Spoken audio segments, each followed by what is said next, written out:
안녕하세요. 시민됐습니다.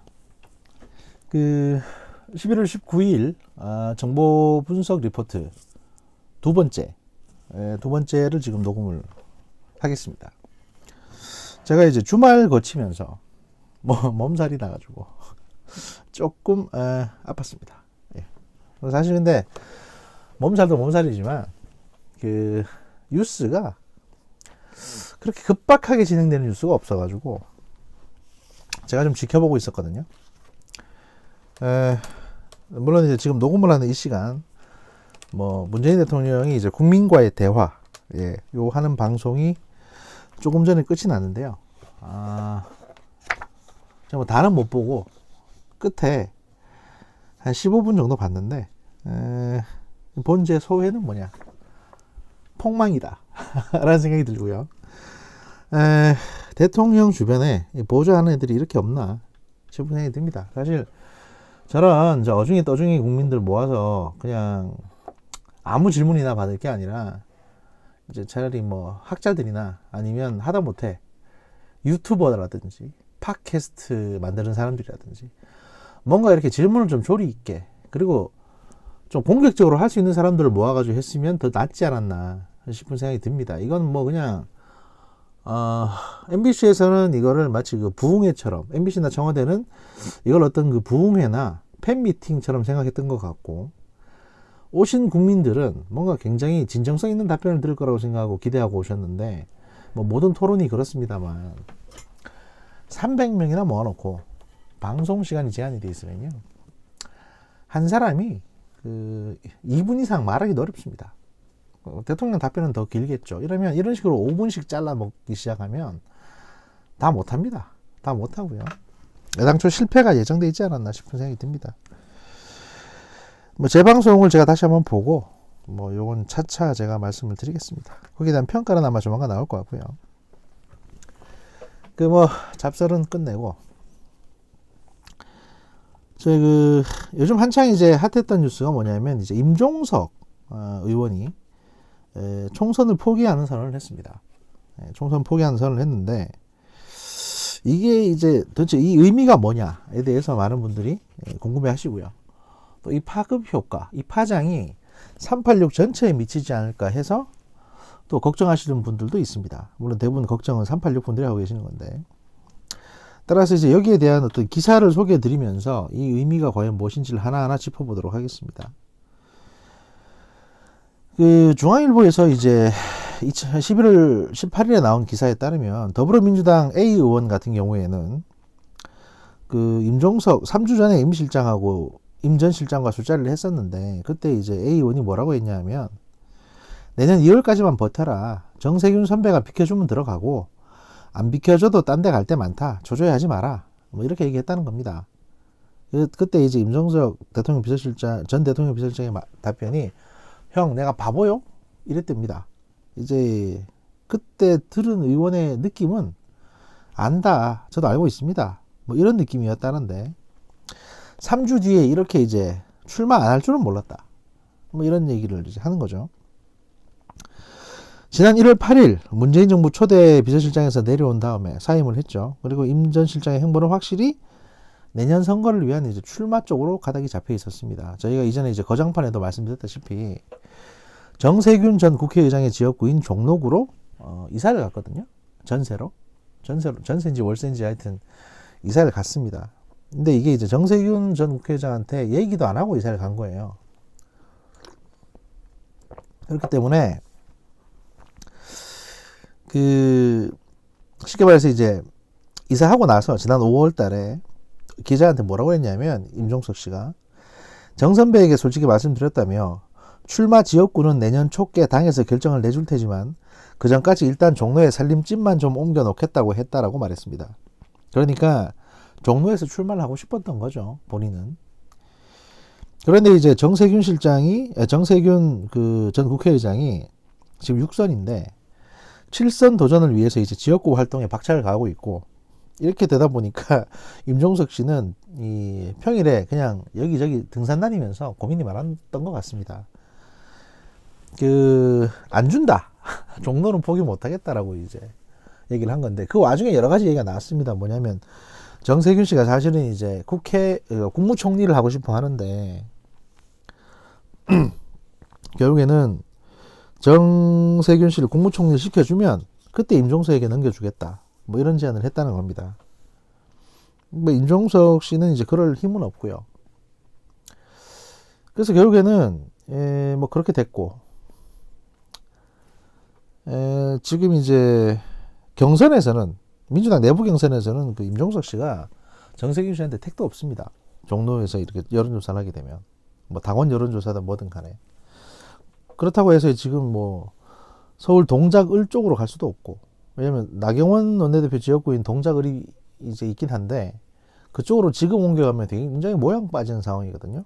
게다가 성동을, 그러니까 이제 16, 17대 의원을 시절을 보냈던 지역구인이 이제 성동을이 있는데, 여기는 지금 심은하 씨 남편 이제 지상욱 씨가 이걸 맡고 있습니다. 성동을. 성동 갑은 이제 홍익표 씨가 맡고 있고, 성동 아마 갑을이 이렇게 분리돼 가지고 그렇게 된 것 같은데, 근데 여기 성동 같은 경우도 임종석 씨가 그렇게 인기가 없습니다. 그래서 여론조사를 여러 번 돌려봤겠죠, 자기들은. 근데 이제 승산이 없다고 생각되니까 이러지도 못하고 저러지도 못했던 겁니다. 근데 그 중에 이제 최근에 중앙일보가 임종석 씨의 핵심 측근인 B 씨와 전화통화를 했다고 합니다. 근데 이 B 씨가 한 얘기가 오랫동안 고민해온 일이고, 그냥 오늘 비가 와서 불출마 선언을 한 것 뿐이다 라고 얘기를 했답니다. 예전에 이제 탁현민이 못 내보낼 때는 첫눈이 오면 내보내겠다고 하더니 이제 또 비 타령을 하는데요. 아마 이제 핵심 측근이라고 하니까 부인이거나 아니면 뭐 오랫동안 따라다녔던 이제 비서거나 뭐 그렇겠죠. 근데 이 친구도 제가 보기에는, 또는 이제 임종석 씨 본인일 수도 있고요.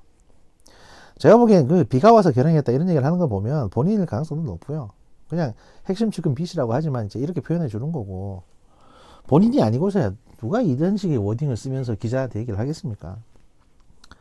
예를 들면 뭐 임종석 씨가 그 자기 비서한테, 야, 기자한테 전화 오면 그냥 오늘 비가 와서 그랬다고 해 라고 얘기를 했겠습니까? 그냥 본인이 한 얘기지. 근데 이제 뭐 이런저런 뭐 농담 반 진담 반으로 이제 55살까지만 정치하자고 했었다. 뭐 이런저런, 그리고 이제 뭐 여러 가지, 예를 들어 뭐 문재인 대통령이 상의를 했냐고 했더니 상의 안 했다고 하고, 당연히 뭐 대통령이 그런까지 챙길 사람은 아니고요.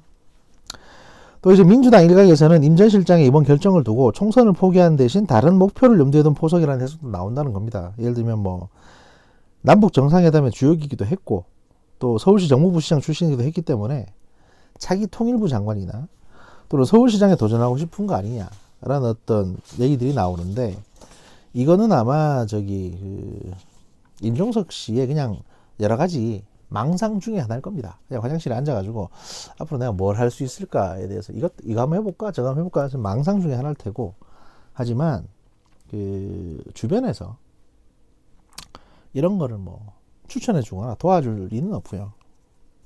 제가 뒤에 가서 다시 말씀드리겠습니다만, 이게 양정철 씨의 일종의 복수처럼 여겨지거든요. 그래서 이제 상당히 좀 재밌고 애매한 상황이 있습니다. 네. 아무튼 앞서 기자가 얘기했던 임 전 실장의 측근 B 씨의 설명에 따르면, 제가 보기엔 이거 임종석 씨라고 같은데, 본인이 한 얘기 같은데, 그 통일운동을 앞으로 하겠다는 겁니다. 통일운동. 임종석 씨의 제도권 정치에서 떠나서 이제 통일운동을 하고 싶다는 건데, 그 남북관계가 국민들에게 잘못 이해되고 있다고 생각한다는 겁니다. 그리고 정부와 민간의 역할이 다 중요한데 정부 사이드에서 일이 잘 안 되고 있고 민간 부분도 막혀있기 때문에 임종석 씨가 이제 백의종군하는 차원에서 민간에서 뭔가 통일운동의 역할을 해보려고 하는 거다, 이런 얘기를 했다는 겁니다. 제가 보기에는 이제 본인 얘기고요. 본인이 이런 말씀 하신 것 같은데, 문제는 임종석 씨가 이렇게 출마를 안 하겠다라고 하게 되니까, 제가 보기엔 그냥 나갈 데가 없어서 그냥 궁지에 몰려서 포기한 것 뿐이에요. 아까도 말씀드렸지만 종로에 이사를 갔으니 거기서 출마를 해야 되는데 정세균 씨는 양보할 생각이 없습니다. 국무총리 자리 갖고 오기 전까지는. 그렇다고 해서 뭐 홍익표 씨나, 자기 지역구를 물려준 게 홍익표 씨였는데 지금 그건 뭐 성동갑이 됐습니다만, 홍익표 씨나 지상욱 씨하고 싸워서 이길 자신은 없고 갈 데가 없어요. 출마할 데가. 또 엄한데 이렇게 다 거기서 운동하고 있는 사람들이 있는데 선거운동을 괜히 그거 갖다가 경선에서 떨어져 버리면 모양 빠지잖아요. 굉장히 다음번에 뭐 대선이고 뭐고 아무것도 못 하거든요. 하다못해 장관 자리 하나 얻기 힘듭니다.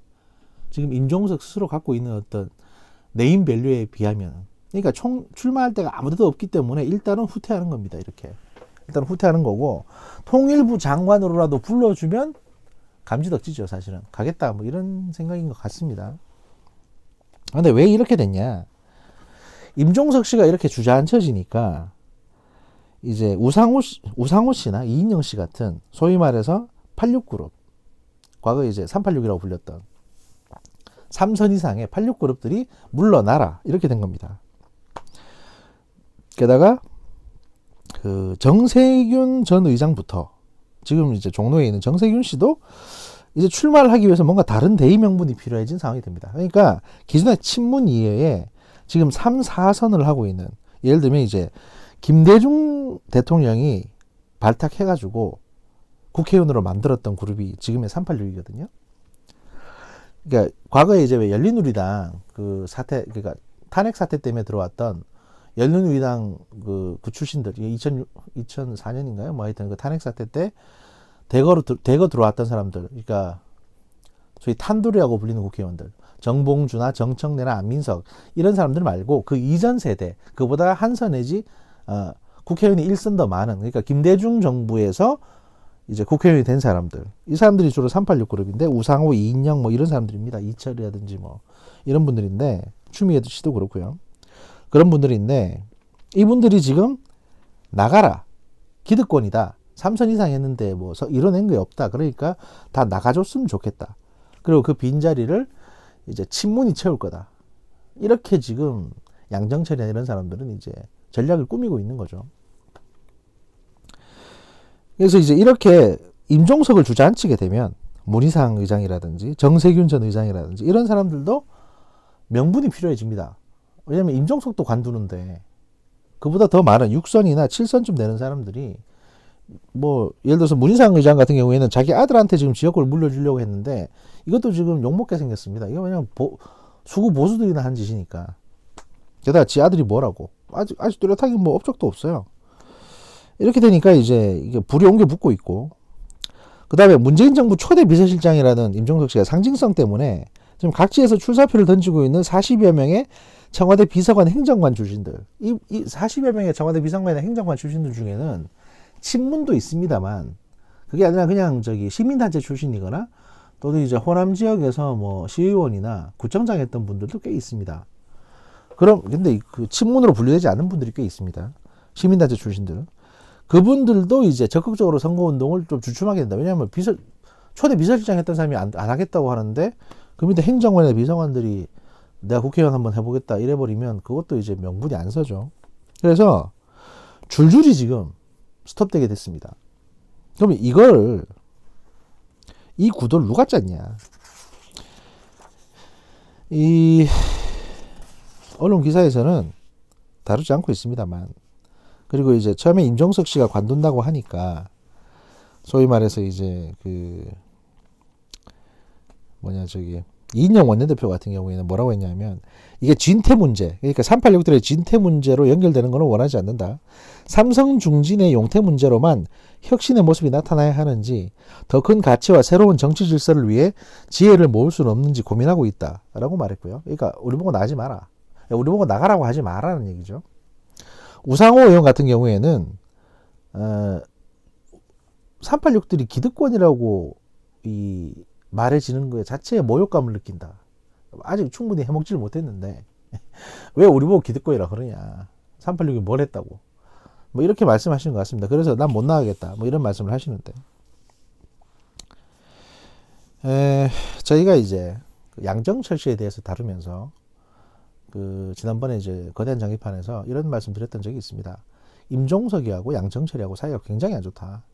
물론 이제 혹자 몇 번 분들은, 아니 임종석 실장이 현지에 있을 때, 또 양정철이 이제 일본에 가 있을 때 임종석 씨가 이제 뭐 휴가 내가지고 양정철 만나서 같이 쇼핑도 하고 뭐 관광도 하고 얘기도 많이 했다더라, 그 탁현민이 같이 가서 사진 찍은 거 못 봤냐 뭐 이런 말씀 하실 수도 있는데, 진짜 친하면요 굳이 그렇게 친한 척 할 필요가 없습니다. 그렇게 같이 돌아다니고 아이스크림 먹고 사진 찍고 웃으면서 이렇게 같이 어깨동무하고 양정철은 이재명 씨하고도 어깨동무 했습니다. 사진 찍으려고. 그러니까 진짜 친하면 그렇게 퍼포먼스 할 필요가 없거든요. 근데 굳이 그렇게 한다는 거는 무슨 의미냐. 현 정부 출범한 이후에 그런 얘기가 쭉 나왔습니다. 이제 노무현 정부 때의 비서관 출신들. 그러니까 친노이자 친문인 사람들. 이건 소위 구친문이고, 그리고 이제 문재인 대통령 당선에 기여해서 새롭게 친문이 된 사람들, 신친문이라고 불리는 게 임종석이나 이런 분들인데, 개파로 따지자면 양정철 이런 사람들은 386 중에서도 그냥 끄트머리 있는 사람들입니다. 386의 스타가 아니에요. 임종석이는 386의 스타죠. 우상호나 이인영 같은 사람들은. 그러다 보니 그 사람들하고 사이가 굉장히 안 좋았습니다. 심지어 양정철을 청와대에서 이게 취임 초기에 2017년 5월 달에 청와대에 양정철의 자리를 하나도 안 만들어준 게 임종석이라는 얘기. 양정철이가 청와대 들어오는 걸 방해했던 게 임종석이라는 얘기가 있고요. 양정철이 계속 기웃하고 싶어 했는데도 그걸 계속 회방났던 게 임종석이라는 말이 있습니다. 이제 양정철의 복수가 시작되는 건데, 그럼 양정철은 왜 임종석을 날리냐? 제가 보기에는요, 이거는 일타쌍피입니다. 어떻게 하냐면, 이낙연 씨, 이제 뒤로 가면 이낙연 씨 얘기가 나오는데, 아시다시피 이낙연 씨 같은 경우에는 국무총리를 그만두고 싶어 하십니다. 아시다시피 국무총리를 하고 싶어 하는 지도부, 사람들은 꽤 많습니다. 정세균 씨도 있고, 원혜영 씨도 있고, 김진표 씨도 있고요. 심지어는 진영, 그 다음에 추미애 씨까지 국무총리 하고 싶다라고 이제 했었죠. 근데 아시다시피 이낙연 씨는 그만두고 싶어 하고, 국무총리를 하고 싶어 하는 사람들은 많습니다. 그 중에서 가장 그래도 정파성이 덜한 사람이 정세균 씨입니다. 정세균 전 국회의장 같은 경우에는 특정 정파에 치우치지 않았다는 평가를 받고 있습니다. 그래서 만약에 여러분이 양정철이라고 생각해 보십시오. 이낙연도 날리고 임종석도 날릴 수 있는 방법이 뭐가 있을까? 이낙연을 왜 날리냐 하면, 이낙연 씨는 지금 민주당 내에서 가장 강력한 대선 후보 중에 한 명입니다. 1위하고 있죠. 사실 그 이낙연 씨의 견제자로서 조국 씨라든지 유시민이나 이런 사람들을 친문 계열이 밀었던 겁니다. 친문은 지금 대통령 후보가 없어요. 그런데 이낙연이 있고 박원순이 있고 이재명이 있습니다. 이렇게 세 명이 기세등등합니다. 그런데 친문은 아무도 없습니다. 이런 상황이면 여러분들 같으면 대통령 후보를 낼 수 있어야, 또는 갖고 있어야, 다시 말해서 그 다음 정권이 보장이 되지 않습니까? 적어도 그런 사람들이 있어야 그 대통령 후보를 앞에 내세우고 공천을 이만큼 달라고 한다든지, 또는 장관자를 이만큼 달라고 한다든지, 소위 후계자가 있어야 협상이라도 할 수 있습니다. 그런데 아직 친문에는 후계자가 없습니다. 그리고 유일한 후계자로 밀려고 했던 조국은 지금 작살이 나버렸습니다. 이런 상황이라면 어떻게 해야 될까요? 박원순 씨나 이재명 씨 지금 위기에 있습니다. 이재명 씨 같은 경우에는 대법원 판결 남았고요. 박원순 씨도 사실은 인기가 그렇게 있는 편이 아닙니다. 편도 그렇게 많은 게 아니고 여러 가지 흠결이 있죠. 이대로 간다면 이낙연 씨가 강력한 대통령 후보가 될 가능성이 높습니다. 근데 이낙연 씨 아시다시피 구민주계고요. 소위 말해서 친노라고 하면 사이가 그렇게 좋지 않습니다. 친노들하고는. 과거 노무현 대통령의 탄핵 투표에까지 참여를 했던 분이거든요. 물론 찬성표를 마지막까지 고민하다가 찬성표를 던지진 않았다고 본인이 주장을 하시는데 확인된 바는 없고, 무기명이었으니까 어쨌든 반대가 2표 나왔는데 그 중에 하나가 이제 이낙연이라고 했답니다. 근데 확인된 바는 없는 건데, 그런 상황에서 양정철 같은 사람이 고민하기에 이낙연도 주저앉힐 수 있고 잘만 하면 임종석도 날릴 수 있는 방안이 뭐가 있을까? 를 고민한단 말입니다. 임종석은 386의 리더 같은 사람이니까 임종석을 날리게 되면, 그러니까 임종석이 불출마를 하게 되면 그 우상호나 이인영이나 이런 꼴보기 싫은 기세등등한 386의 스타들도 밀어낼 수 있죠. 그런 어떤 바람몰이가 가능하니까요. 어떤 방법이 있을까 고민한 끝에 내린 결론이 뭐냐? 정세균 씨를 국무총리를 만들고 이낙연 씨를 정세균 씨 자리에 꽂는 겁니다. 이낙연 씨를 이제 종로에서 출마시키는 거죠. 그렇게 되면 지금 자한당에서 무슨 얘기가 나오고 있냐면 내년 총선에 황교안 씨가 종로에서 출마해가지고 이낙연 씨하고 빅매치를 한다는 얘기가 있거든요. 그래서 이제 미니 대선을 종로에서 치른다는 건데, 이렇게 되면 이제 기존에 종로에 출마하려고 했던 임종석도 날릴 수 있고요. 정세균한테는 본인이 원하는 국무총리 자리에 안겨줄 수 있습니다. 그리고 이낙연 씨도 종로에 출마시킬 수가 있는데, 지금 민주당의 여론이나 분위기를 봤을 때 이낙연 씨가 될지 종로에서 황교안 씨가 될지 아무도 모릅니다. 진짜 아무도 모릅니다. 심지어 예전 만약에 얼마 전 시나리오 같았으면 황교안 씨 말고 그 누굽니까 그 저기 홍정욱 씨가 종로에 자한당 그 공천으로 출마할 수도 있습니다. 이렇게 되면 뭐 아직 4개월 남았으니까 안철수 씨가 공천받을 수도 있고요. 뭐 통합해가지고 어쨌든 간에 이낙연을 죽이기 위해서 자한당이나 보수가 합종연행해서 이제 전략 공천을 하게 되면 종로에, 이렇게 되면 이낙연 씨는 잘하면 국회의원 떨어질 수도 있습니다. 그러면 대선은 물 건너가는 거죠. 이낙연 씨한테. 국회의원도 안 된 사람이 어떻게 대선 나옵니까? 그리고 임종석은 그 큰 틀에서 국회의원 출마에 끼지도 못하게 되는 거고, 정세균 씨는 자기가 원하던 총리직을 얻게 됩니다. 이렇게 되면 정세균이 앉히고 이낙연이 떨어뜨리고 그 다음에 임종석이 불출마 선언하게 해가지고, 뭐 궁지에 몰린 임종석으로 하여금 불출마 선언하게 해가지고 그 벽이 싫었던 386들 줄줄이 밀어내고, 이렇게 되면 386이 지금 지지하는 대상이 이제 이해찬 씨거든요. 이해찬 대표의 영향력도 확 줄일 수가 있는 겁니다. 제가 보기에는 이런 어떤 그 민주당 내에서의 치고받는 싸움, 이 결과가 일단 이거의 어떤 그 시작이자 끝의 시작이 임종석의 불출마가 아닌가, 뭐 이렇게 해석이 되고요. 앞으로 이 부분에 대해서는 이런 관점에서 지켜보시면 좀 더 재미있지 않겠는가, 뭐 이런 생각을 제가 합니다. 일단 중요한 거는 뭐다? 그 양정철 씨하고 임종석 씨는 불구대천의 원수다. 이런 말씀 드릴 수 있고요. 그럼 두 사람이 왜 카메라 앞에서는 그렇게 친한 척 하냐? 과거 정도전이라는 드라마가 있었습니다. 거기 박영규 씨가 이인임으로 나왔었는데요. 그 이인임의 대사 중에 이런 게 있습니다. 군인들은 적을 만나면 칼을 뽑지만 정치가들은 적을 만나면 웃습니다. 활짝. 만면에 미소를 띠고 웃어요. 그러니까 칼은 마음속에 숨겨두는 거고요. 활짝 웃으면서 아이고 형님 이렇게 친하게 지내고, 진짜 친하게 지내기도 합니다. 실제로 의형제 맺기도 해요. 왜 그러냐? 사람이 그 티가 납니다. 내가 저 인간한테 복수해야지, 저 인간한테 안 갚음해야지, 이런 마음으로 사람을 만나면요, 아무리 웃는 척해도 티가 나요. 근데 진짜 복수는 어떻게 하는 거냐면 진짜 의형제가 되는 겁니다. 진짜 죽고 못 사는 의형제가 돼요. 그리고 내 목적을 이루기 위해서 그 형제를 배신해 버리는 겁니다. 진짜 친구가 된 다음에 그걸 배신하는 거죠. 배신하려고 친구 되는 게 아니라 친구 됐다 배신하는 겁니다. 제가 보기에 양정철 씨는 지금 그 루트를 그대로 따르고 있고요. 그런 의미에서 보면 양정철 씨는 한 명의 급은 아니고 그냥 유자광 같은 소인배다, 뭐 이렇게 생각이 됩니다. 그냥 뭐 문재인 대통령 팽개치고 뭐 조국을 강력하게 청구했다든지 뭐 이런 것들을 보면 양정철 씨가 얼마나 속이 좁고 또 사람 볼 줄 모르는 인간인가가 많이 보이거든요.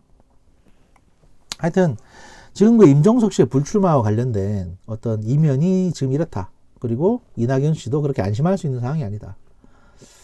그리고 이낙연 씨나 이해찬 씨나 다 양정철의 노림을 받고 있다. 따라서 양정철과 악수하면서 웃었던 임종석이 이렇게 팽당했고, 이재명 씨나 김경수 씨도 안심할 수는 없다. 이렇게 정리할 수가 있겠습니다. 11월 19일 정보분석 보고서 2부는 일단 마치고요. 몇 시간 뒤에 11월 20일 정보분석 보고서를 녹음하도록 하겠습니다. 감사합니다.